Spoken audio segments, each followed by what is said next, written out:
The rain was coming down hard that Tuesday afternoon when Vincent pulled up to the old house on Maple Street. He sat in his car for a long moment, staring at the building through the foggy windshield.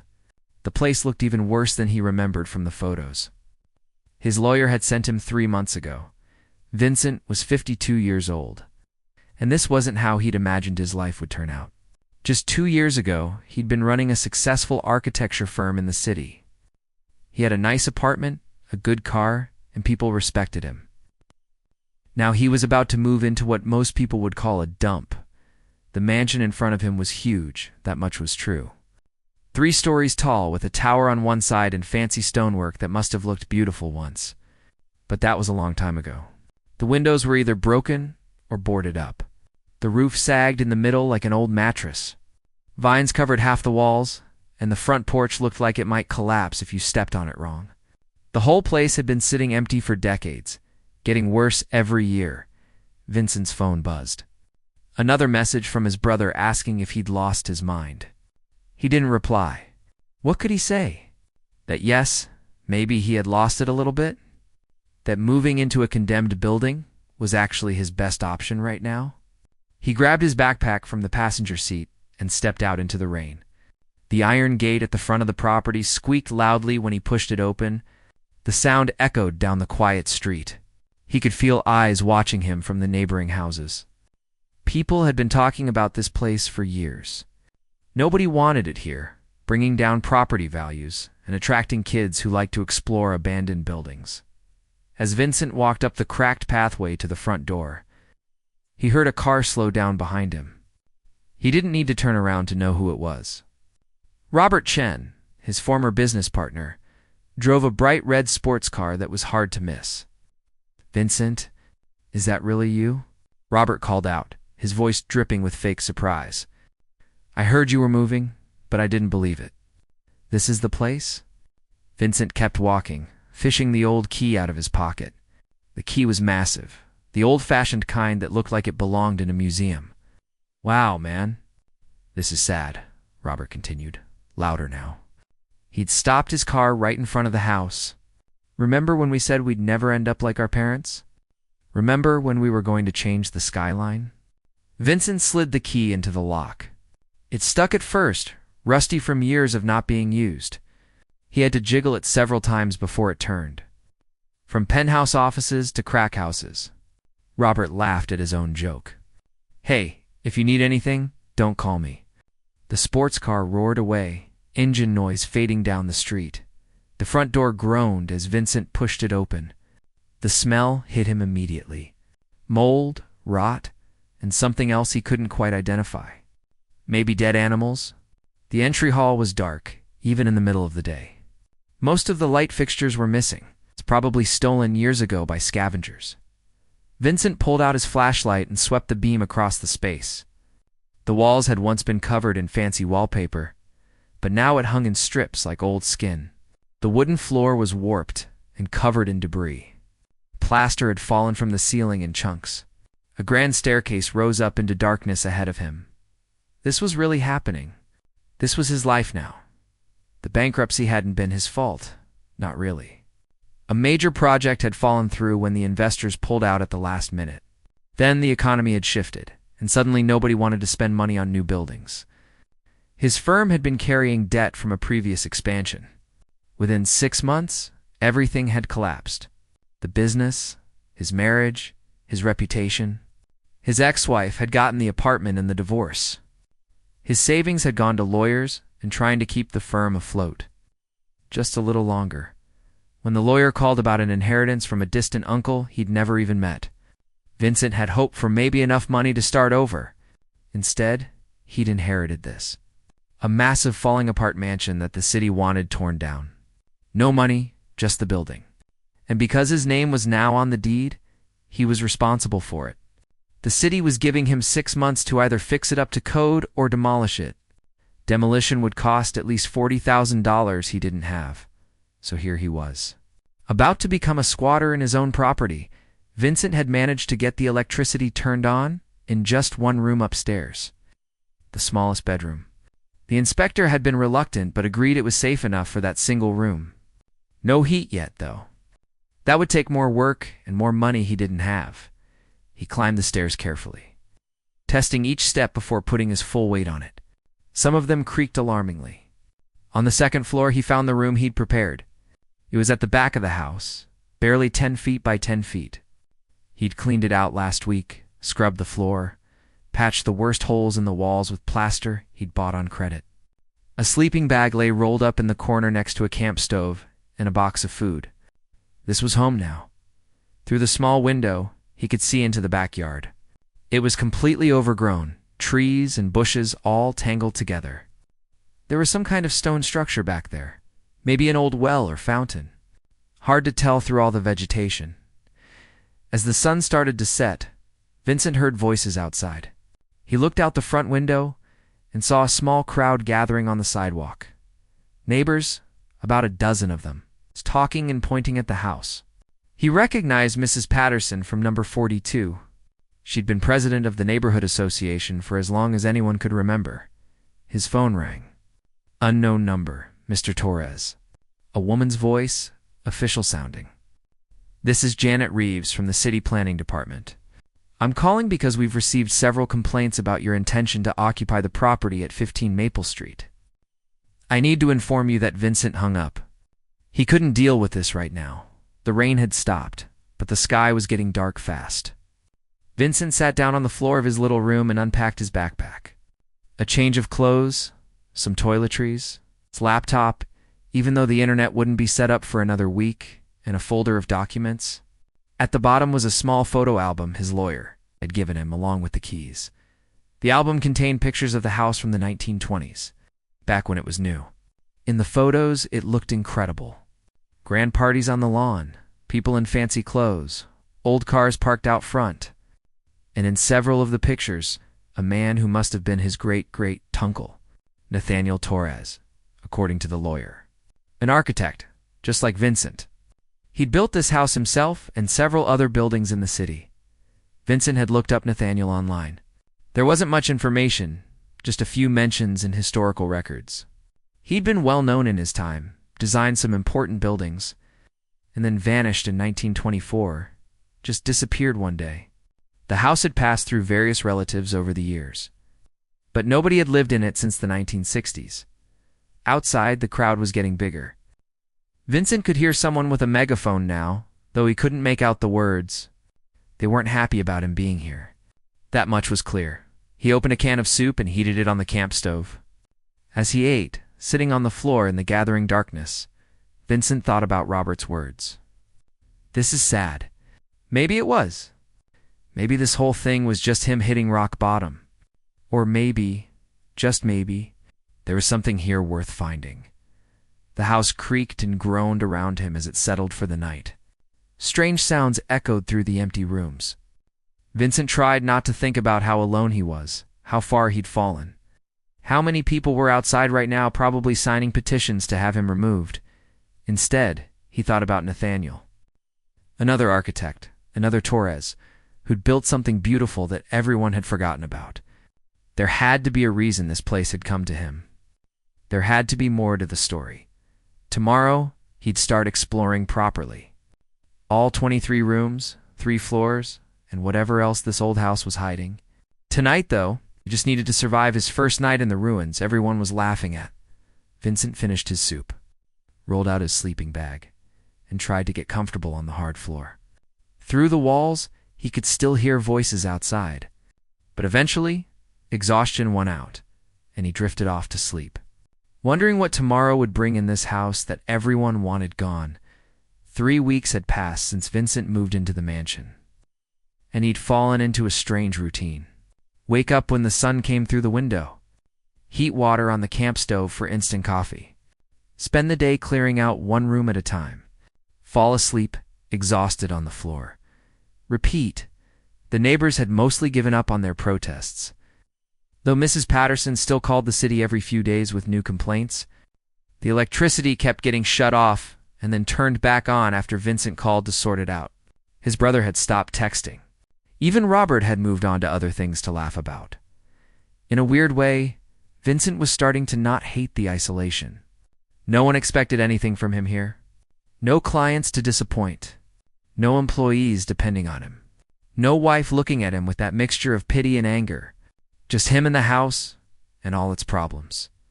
He'd been working his way through the second floor, room by room.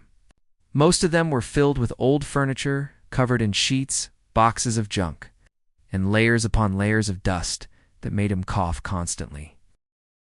He'd found some interesting things. Old newspapers from the 1940s, a collection of vinyl records, clothes that probably belonged in a museum, but nothing particularly valuable. And definitely nothing that would help him pay for the repairs this place needed. This morning, Vincent decided to tackle the basement. He'd been avoiding it because the stairs looked unsafe and he didn't like the idea of being underground in a building that might collapse. But he was running out of rooms on the upper floors, and he needed to know exactly what he was dealing with.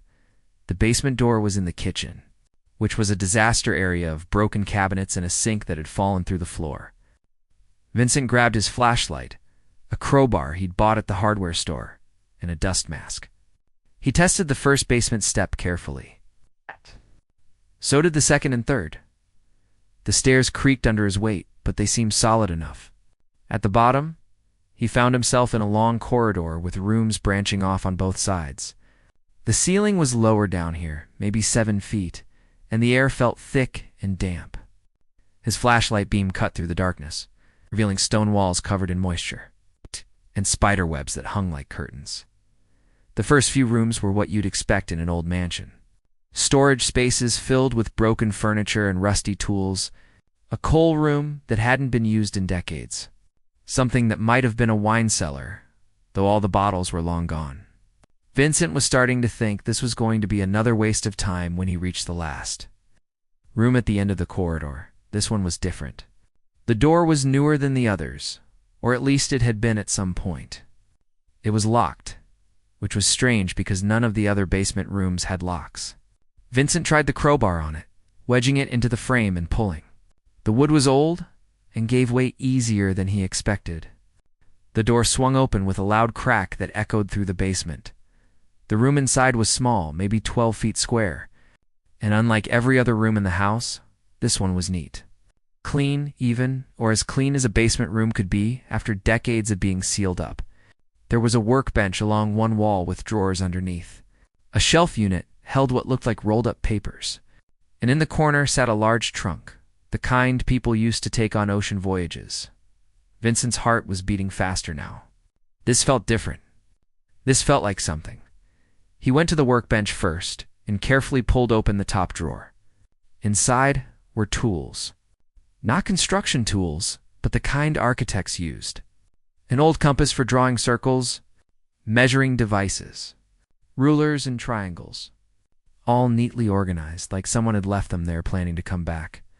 The second drawer held papers, but these were loose and water-damaged. Vincent could make out fragments of writing and numbers, but nothing complete. The third drawer was stuck.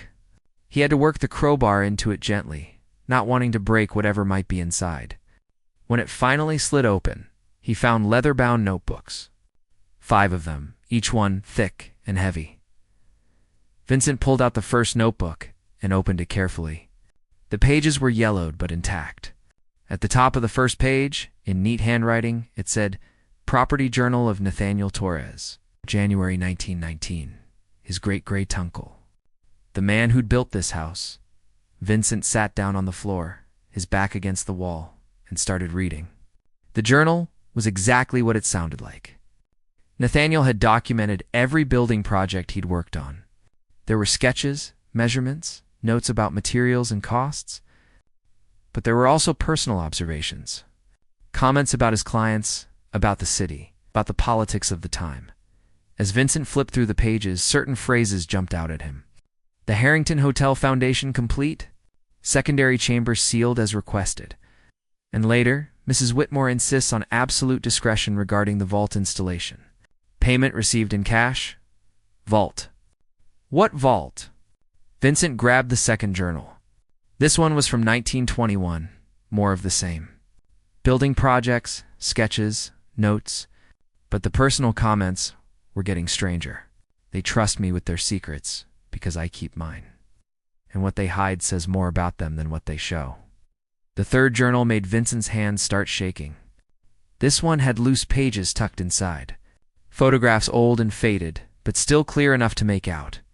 They showed Nathaniel standing in front of buildings Vincent recognized. The old courthouse downtown. The Harrington Hotel, which was now a museum. The Whitmore building, which had been converted into luxury apartments. And in each photo, Nathaniel had marked something with an X. Vincent spread the photos out on the floor in front of him. There were 9 buildings total. Under each photo, Nathaniel had written dates and cryptic notes. HH Northwest Corner, 3rd stone from base. Courthouse Judge's Chamber. Behind panel, WB, foundation level, east wall. What was this? Some kind of treasure map? Vincent opened the 4th journal with trembling fingers. The entries here were different. Less about construction and more like a diary. August 15th, 1922. Met with Thompson today. He wants the same arrangement as the others. They're also afraid, these wealthy men. Afraid of revolution, afraid of taxes, afraid their empires will crumble. So they hire me to build them holes to hide in, places to stash their gold and their papers where no one will think to look. They think they're so clever. Vincent read on, hardly believing what he was seeing. They don't realize I'm building something bigger than they know. A network underneath their precious city. They each think they're the only one, but I'm connecting them all. Not physically, but in my records. Someday someone will put it together and see the whole picture. See how the powerful really operate. The last journal was dated 1924. The entries were shorter, more paranoid. Nathaniel wrote about being followed, about clients who wanted to make sure he kept quiet.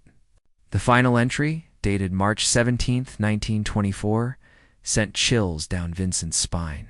They've made it clear I know too much. Thompson hinted that loose ends get tied up. But they don't understand. I've already hidden everything. The maps, the documents, the proof of what they've done and where they've hidden their ill-gotten gains. It's all here in this house, in the one place they'll never think to look because they believe I'm loyal. Let them think that.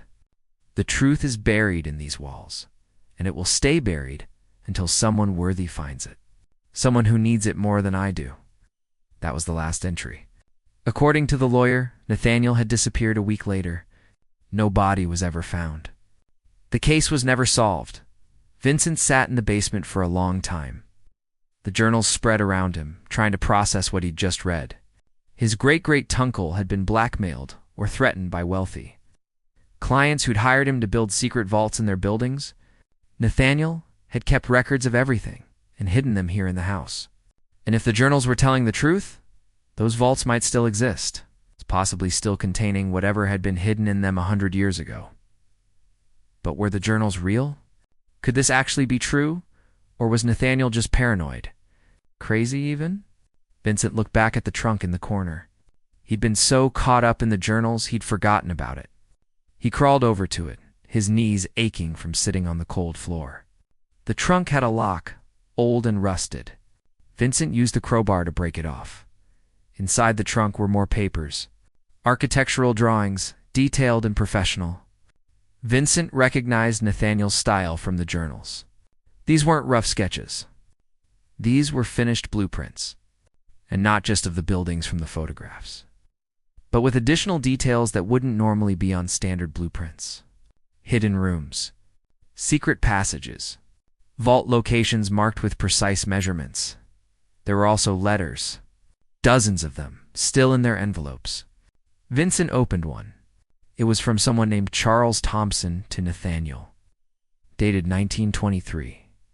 The letter discussed payment for additional discreet work and emphasized the importance of confidentiality. Another letter from Elizabeth Whitmore thanked Nathaniel for his special services and included a cash payment at the bottom of the trunk. Wrapped in oilcloth was a map. Not of the city streets, but of something underneath. Tunnels, maybe, or connections between buildings. Vincent couldn't quite make sense of it in the dim light. He gathered everything carefully. The journals, the photographs, the letters, the blueprints, the map. He carried it all upstairs to his little room and spread it out under the bare bulb that was his only light.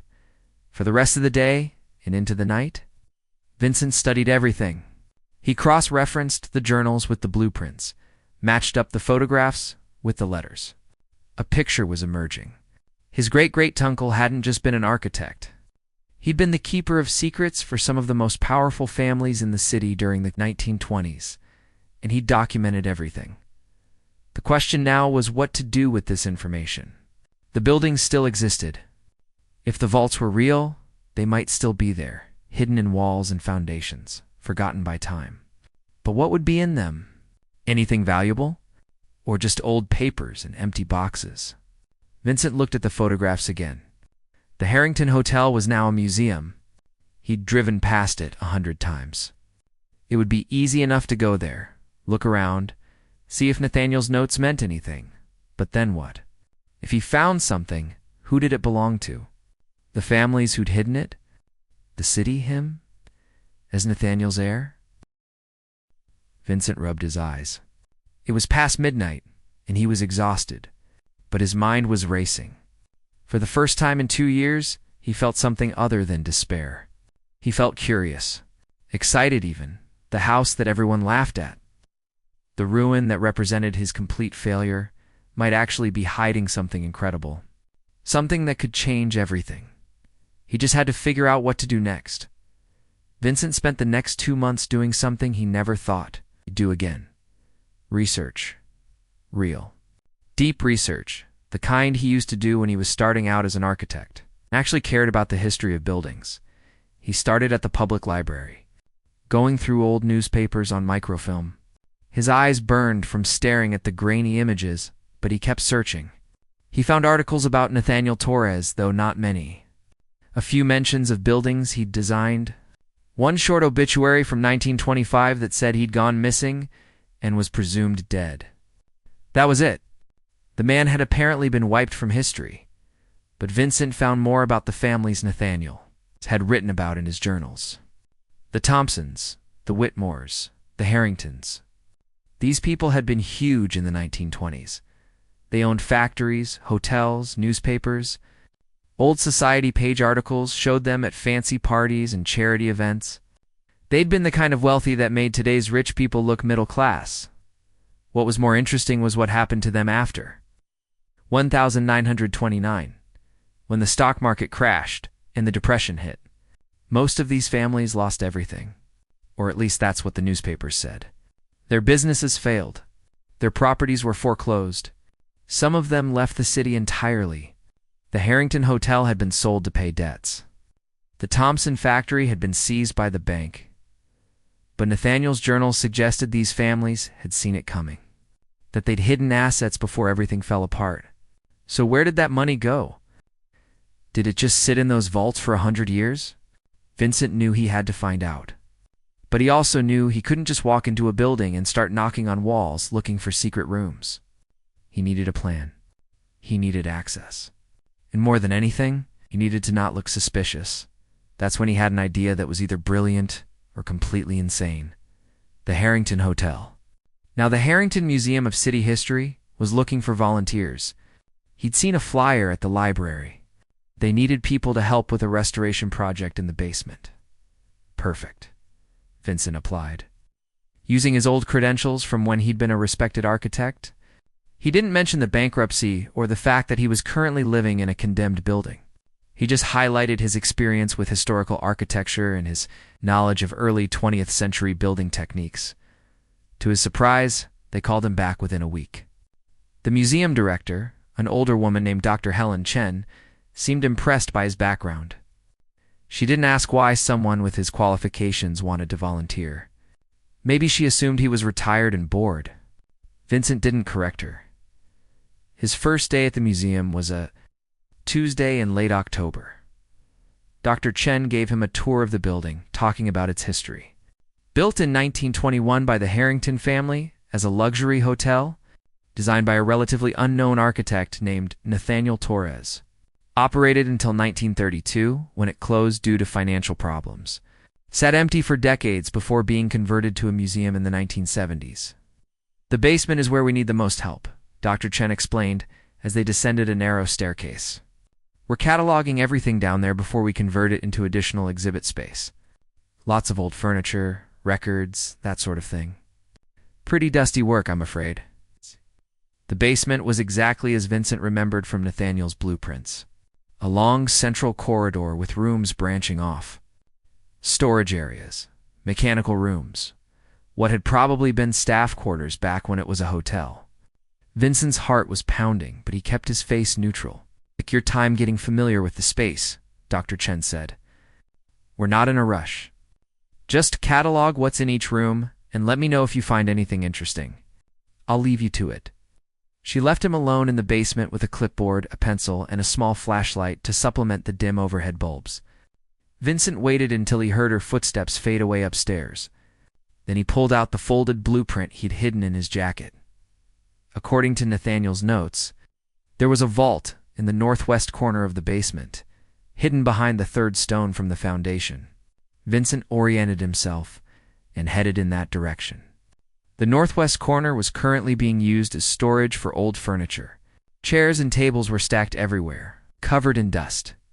He started moving furniture carefully, trying not to make too much noise. Behind a pile of broken bed frames, he found the stone wall. It looked solid, just like every other stone wall in the basement. Vincent ran his hands over the surface, counting stones from where the wall met the floor. 1, 2, 3. The third stone looked exactly like all the others. But when Vincent pressed on it, he felt the slightest give. His breath caught. He pressed harder and heard a soft click. Nothing happened. Vincent studied the wall more carefully. Nathaniel's notes had been cryptic. Third stone from Bass could mean a lot of things. He tried pressing different stones in different patterns. After 20 minutes of this, he was starting to think he'd misunderstood everything when his fingers found a small gap between two stones. It was barely visible, but when he wedged his fingernail into it and pulled, a small panel swung open. Behind the panel was a handle. Vincent looked around. He was still alone in the basement. He could hear footsteps on the floor above him, museum visitors walking around, but no one was coming down here. He gripped the handle and turned it. There was a grinding sound, like stone moving against stone. A section of the wall, about 3 feet wide and 6 feet tall, swung inward. It wasn't a door exactly. More like a section of wall that pivoted on a central axis. On the other side was darkness. Vincent pulled out his phone and turned on its flashlight. The beam revealed a small room, maybe 8 feet deep and 6 feet wide. The air that came out was stale and cold. And there, along the back wall, were shelves. And on those shelves were boxes.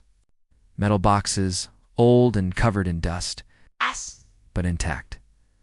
Vincent's hands were shaking so badly he could barely hold his phone steady. This was real. Nathaniel's journals were real. The vaults existed. He knew he should close the wall right now and leave. Come back with a lawyer, with the museum director, with someone official who could witness this. But he couldn't stop himself. He stepped into the small room and reached for the nearest box. It was heavy, heavier than he expected. He set it down carefully and opened the lid. Inside were papers wrapped in wax cloth. Vincent unwrapped them gently. Stock certificates. Hundreds of them, from companies he'd never heard of. Dated 1928 and 1929. Some of them might still be valuable. He had no idea. The second box contained actual cash. Old bills, the kind you see in museums.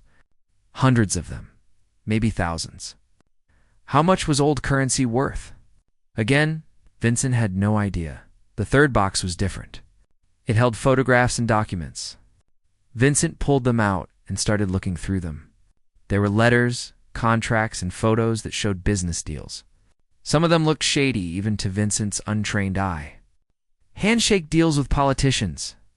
Payments to officials. One photo showed 3 men in suits exchanging what looked like a briefcase full of money. Right there in what must have been the hotel lobby, Vincent realized.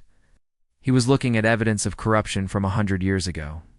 The kind of thing that would have been a huge scandal if it had come out at the time.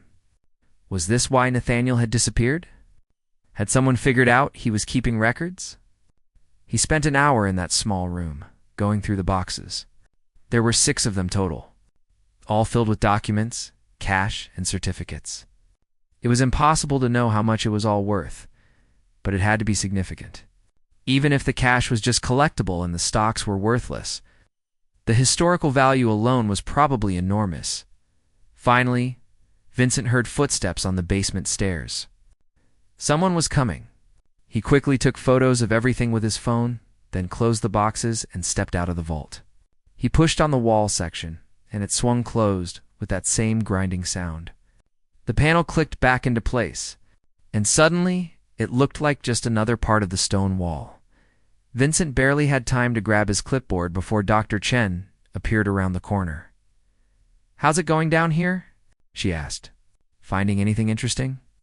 "Just old furniture so far," Vincent said, hoping his voice sounded normal. "Lots of broken chairs. I'm making a list." "Wonderful. Well, don't overdo it on your first day. This is volunteer work after all. You can come back whenever you like." Vincent nodded and followed her upstairs, his mind racing. He had proof now. Nathaniel's journals weren't the delusions of a paranoid man. The vaults were real. And if the Harrington vault existed and was full, what about the others? According to the blueprints, there were 8 more buildings with similar hidden rooms. But now, Vincent faced an impossible choice. He could report what he'd found to the museum. It was the right thing to do, the legal thing. But then what?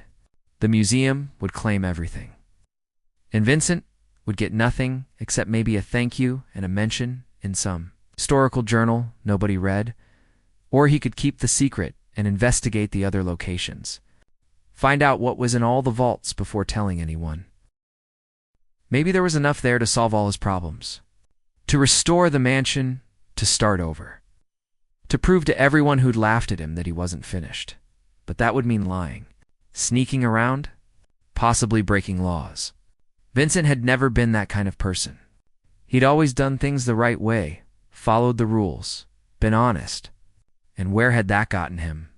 Living in a ruin, eating canned soup on the floor, while people like Robert drove around in sports cars laughing at him. Vincent walked home slowly that afternoon, his mind going in circles. The autumn air was getting cold. He'd need to figure out some kind of heating soon, or the mansion would be unbearable in winter.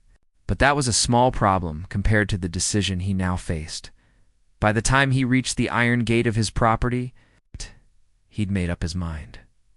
He was going to investigate all the vaults first, document everything, and only then would he decide what to do. Maybe that made him a bad person. Maybe he'd regret it. But for the first time in years, Vincent felt like he had some control over his life. He had information that nobody else had. He had a chance to change his situation, and he wasn't going to let it slip away because of some abstract idea of doing the right thing. The house looked a little less like a ruin to him now. It looked like what it really was. A keeper of secrets. And Vincent was going to uncover every single one of them. Vincent spent the next 3 months living a double life. During the day, he was the helpful volunteer at the museum, the quiet guy who cataloged old furniture and didn't ask too many questions. At night, he studied Nathaniel's blueprints and planned his next moves. The problem was access. The other 8 buildings weren't museums where he could just volunteer. Some were office buildings. One was now luxury apartments. Another was a restaurant. He couldn't exactly walk in and start knocking on walls, so Vincent got creative. He started offering his services as a historical building consultant using what was left of his reputation. His pitch was simple. He specialized in early 20th century architecture and could help property owners understand the historical value of their buildings for tax purposes or resale. It was amazing how many people said yes. Building owners loved the idea that their property might be historically significant. It made them feel important, and it potentially meant tax breaks. Vincent would show up with his briefcase, take measurements, examine the foundation, and ask to see the basement or original blueprints if they had them. The Whitmore building was his second target. It had been converted into high-end apartments 10 years ago. The building manager, a guy named Ted, who wore too much cologne, was thrilled when Vincent offered to do a free assessment. "Anything that adds value, you know?" Ted said, walking Vincent through the lobby. These apartments are already premium, but if we can market them as historically significant, even better. The basement of the Whitmore building was now a gym for residents. Treadmills and weight machines filled what had once been storage rooms. Vincent walked around with his measuring tape, pretending to examine the walls while actually looking for Nathaniel's markers. East wall, foundation level, the blueprint had said. Vincent found himself in what was now a yoga studio. About 20 people in expensive workout clothes were doing downward dog or whatever it was called. Vincent waited until the class ended, then told Ted he needed to examine the wall structure. The east wall shows some interesting masonry, Vincent said, running his hand over the stones. Mind if I take a closer look? Sure, whatever you need, Ted replied, checking his phone. Vincent found the marker stone quickly this time. He'd learned what to look for at the museum. A stone that was slightly different in color, positioned in a specific pattern. He pressed it and felt the familiar give. But this time, there was no hidden panel. Instead, the entire section of wall was the door. Huh, Vincent said loudly. There seems to be a hollow space behind here. Might be old ventilation ducts or something. Mind if I check it out? Could be important for the building's structural assessment. Ted shrugged. Go ahead. Just don't break anything, Vincent pushed, and the wall section swung inward, just like at the museum. Behind it was another small vault room. This one had fewer boxes, only 3, but they looked similar to the ones he'd found before. Wow, look at this, Vincent called out. This is definitely historically significant. An old storage vault from when the building was first constructed. Ted peered in, unimpressed. Looks like a closet to me. Anything valuable in there? Vincent's heart was pounding, but he kept his voice casual. Just some old boxes. Probably just papers. But this kind of architectural feature is exactly what makes a building historically important. Mind if I photograph it for my records? Sure, whatever. Vincent took photos of everything, including close-ups of the boxes, while Ted was looking at his phone. He made a show of measuring the vault and taking notes. Then he closed it up and spent another hour examining other parts of the basement to make it look legitimate. That night, back at the mansion, Vincent couldn't stop thinking about those boxes. He'd seen labels on them. Names he recognized from Nathaniel's journals. More documents, more cash. Yeah. More evidence of deals from 100 years ago. Over the next 2 months, Vincent managed to access 5 more buildings. Each time was different. At the old courthouse, now city offices, he'd claimed to be doing research for a historical architecture book. At the Thompson building, currently housing a tech startup, he'd pretended to be from the Historical Preservation Society. At the Sterling Tower, he'd actually gotten hired for a week as a temporary consultant when they were renovating. Each building had a vault. Each vault had boxes, and each box was filled with the same kind of things: stock certificates, cash, documents, photographs. The evidence of how the wealthy had operated in the 1920s, yes, and what they'd hidden when they saw the crash coming. Vincent photographed everything but didn't take anything. Not yet. He was building a complete picture first, documenting all 9 locations before making any decisions. The last 2 buildings were trickier.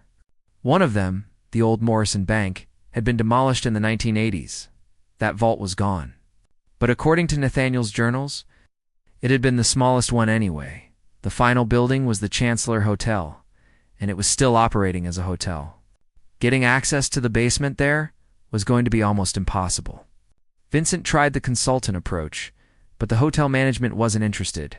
He tried claiming he was writing a book, but they said no. He even considered booking a room and sneaking down to the basement.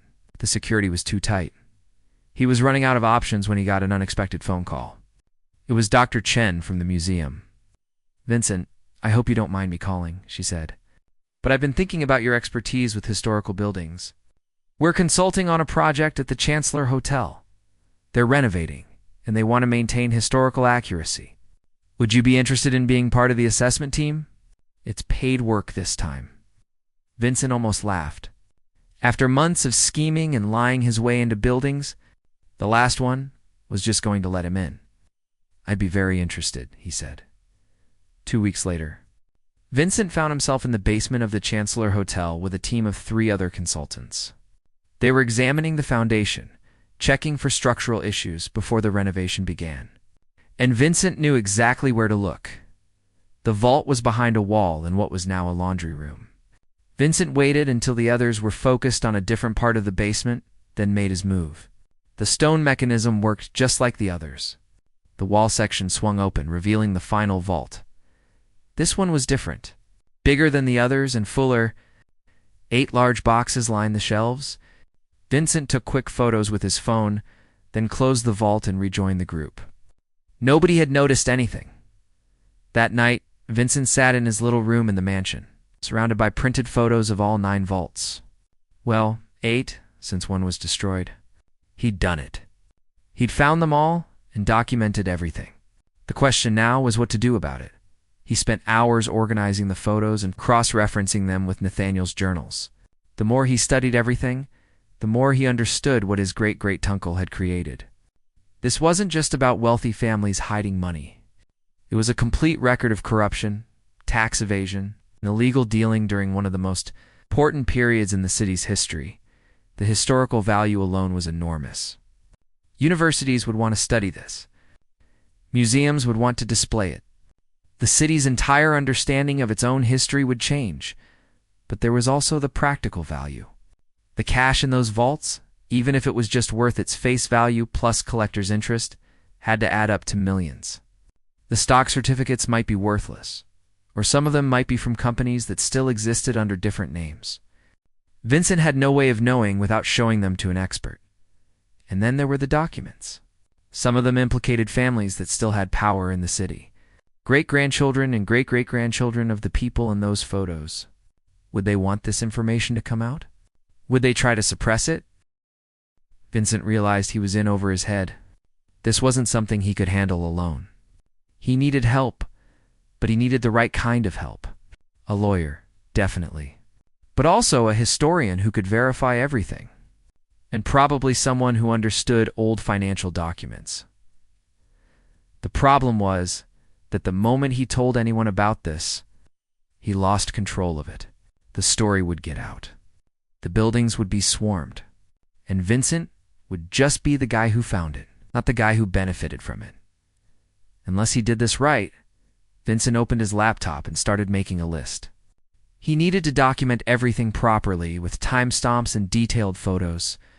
He needed to research the laws around found property and historical artifacts. He needed to understand his rights as Nathaniel's heir. And he needed to find someone trustworthy to help him navigate all of this. He thought about his old lawyer, the one who'd handled the bankruptcy. No, that guy had been useless. He thought about contacting a professor at the university. Maybe, but academics could be territorial about discoveries like this. Then Vincent remembered something. When he'd been researching at the library, one of the librarians had been particularly helpful. An older woman named Patricia, who seemed to know everything about the city's history. She'd mentioned having a son who was a lawyer specializing in property law and historical preservation. It was a starting point. Vincent looked around his small room in the mansion. The sleeping bag on the floor, the camp stove, the single light bulb hanging from the ceiling. He'd been living like this for almost 6 months now. The neighbors had mostly stopped complaining, though Mrs. Patterson still gave him dirty looks when he walked past her house. But things were about to change. Vincent could feel it. He'd found what Nathaniel had hidden. He'd solved a 100-year-old mystery. And he'd done it alone, using nothing but determination and the ruins that everyone had laughed at. Now came the hard part. Turning this discovery into something that would actually change his life. Not just finding treasure, but doing it in a way that was legal and permanent. A way that would give him back everything he'd lost and more. Vincent closed his laptop and lay down on his sleeping bag. Tomorrow, he'd start making calls. Tomorrow, he'd begin the process of revealing what he'd found. But tonight, he let himself enjoy the feeling of having a secret that nobody else knew. The feeling of having power for the first time in years. The mansion creaked and groaned around him as it always did. But Vincent didn't hear it as a building falling apart anymore. He heard it as a building that had kept its promises. Nathaniel had said someone worthy would find what he'd hidden. someone who needed it more than he had. Vincent had found it. Now, he just had to figure out how to keep it. Vincent met Patricia's son, Daniel Hoffman, at a coffee shop downtown. Daniel was in his 40s, wearing a casual suit, and had the kind of calm confidence that comes from actually knowing what you're doing. Vincent had brought a folder with him, but he kept it closed on the table between them. "My mother says you've discovered something interesting," Daniel said, stirring his coffee. "Something related to historical property." Vincent took a breath. This was it. Once he told someone, there was no taking it back. "I need to know something first. Client confidentiality. If I tell you what I've found, and it turns out to be legally complicated, you can't share it without my permission, right?" Daniel nodded. "Attorney-client privilege. Whatever you tell me stays between us unless you authorize me to share it, or unless it involves ongoing criminal activity, which I'm guessing it doesn't." "It doesn't," Vincent said. "It's about things that happened 100 years ago." He opened the folder and slid it across the table. Inside were copies of Nathaniel's journals, the blueprints, and photos of the vaults. Daniel started reading, and Vincent watched his expression change from polite interest to genuine shock. "Is this real?"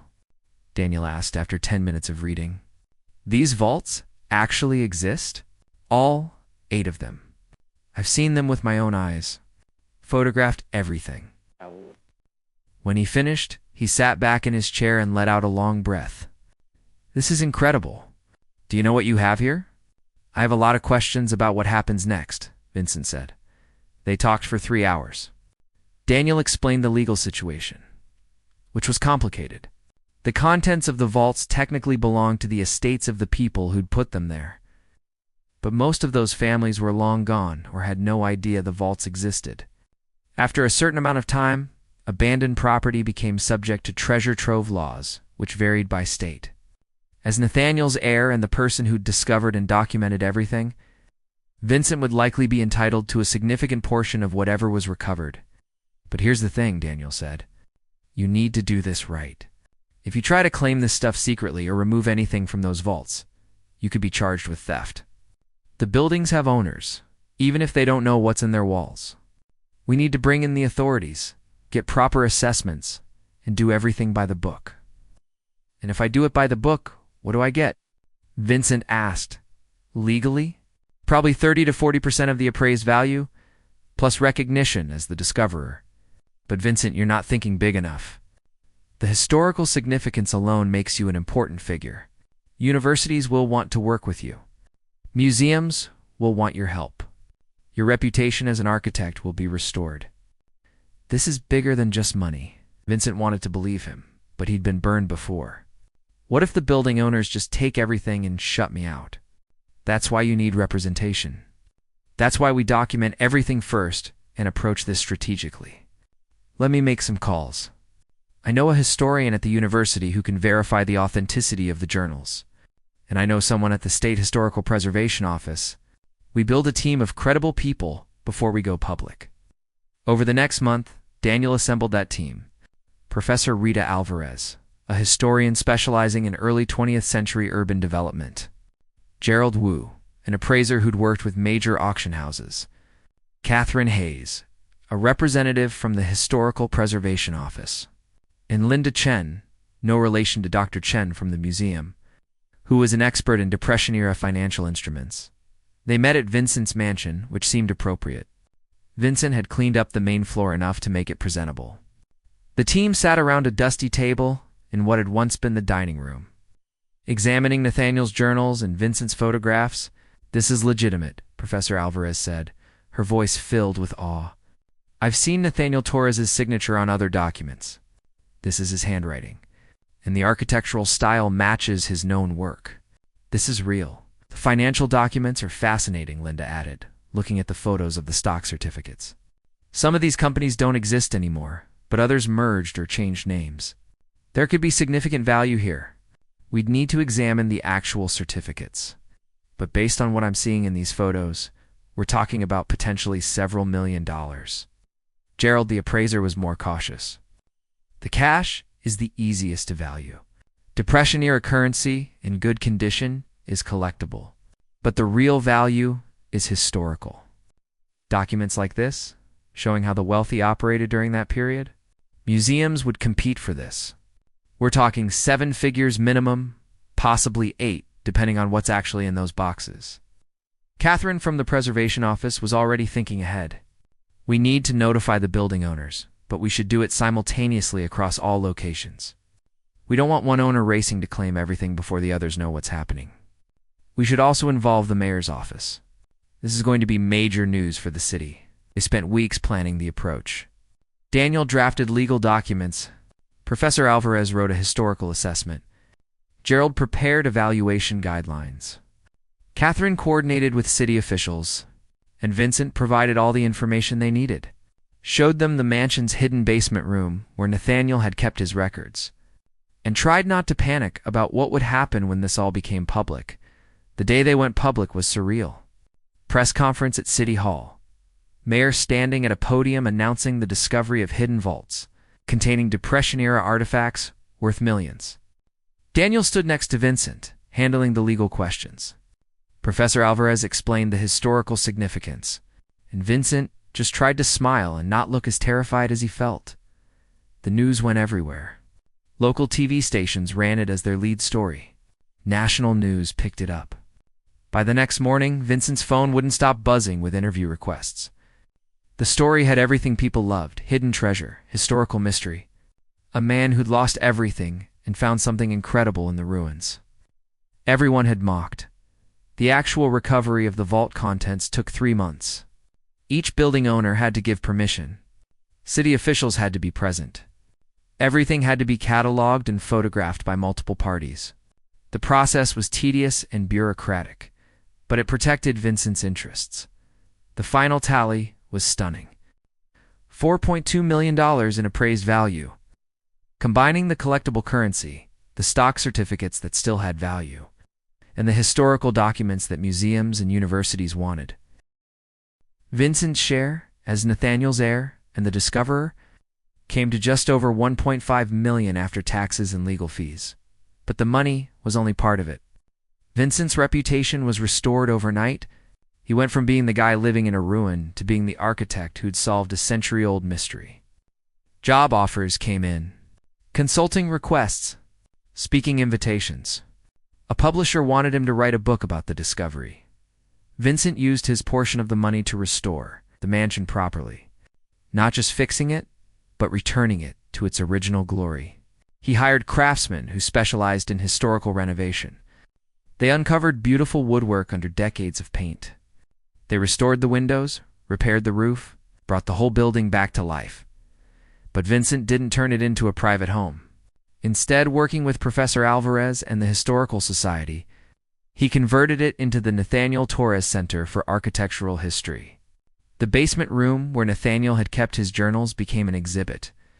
The mansion hosted classes, lectures, and workshops on historical preservation. Vincent lived in a small apartment he maintained on the 3rd floor. But the rest of the building belonged to history. It belonged to the students learning about architecture, to the researchers studying the 1920s, to the city that had forgotten Nathaniel's work. One morning, about a year after the discovery, Vincent was giving a tour to a group of architecture students when he saw a familiar car pull up outside. Robert's red sports car. Vincent felt a spike of anxiety, then realized he didn't need to feel that way anymore. Robert came inside. Looking around with an expression Vincent couldn't quite read. "This is amazing," Robert finally said. "Vincent, I owe you an apology. A real one. I was a jerk to you when you moved in here. I laughed at you, and you turned this place into something incredible." Vincent shook his hand. "Thanks for coming by. I mean it. I've been following the story. What you did, it's inspiring. You could have taken the money and walked away, but you chose to honor your great-great-uncle's work. That takes character." After Robert left, Vincent returned to his tour. The students had questions about Nathaniel's building techniques, about the hidden vaults, about how Vincent had managed to find everything. He answered patiently, enjoying the enthusiasm in their faces. That evening, Vincent stood on the mansion's front porch, looking out at Maple Street. The neighbors who'd complained about him were now proud to live near a historical landmark. Property values had actually gone up because of the center. Mrs. Patterson had even apologized and donated money to the restoration. Vincent thought about the past. The bankruptcy, the divorce, the mockery, the desperate decision to move into a ruin. If someone had told him then how it would all turn out, he never would have believed them. But here he was, his reputation restored, his finances stable, his life meaningful in a way it had never been when he was just running a business. The house that everyone had laughed at, the ruins they'd wanted demolished, had indeed hidden something that changed everything. Not just treasure or money, but a second chance. A reminder that sometimes the things that look like failures are actually opportunities in disguise. Nathaniel had written in his final journal entry that the truth would stay hidden until someone worthy found it, someone who needed it more than he did. Vincent had been that person. Broken, desperate, with nothing left to lose and nowhere to go but into the ruins. And those ruins had saved him. Vincent went back inside his beautiful, restored mansion. He had work to do, students to teach, history to preserve. The building creaked slightly as he climbed the stairs, but it was a different sound now. Not the groan of something dying, but the voice of something alive. Something that had been waiting 100 years to tell its story.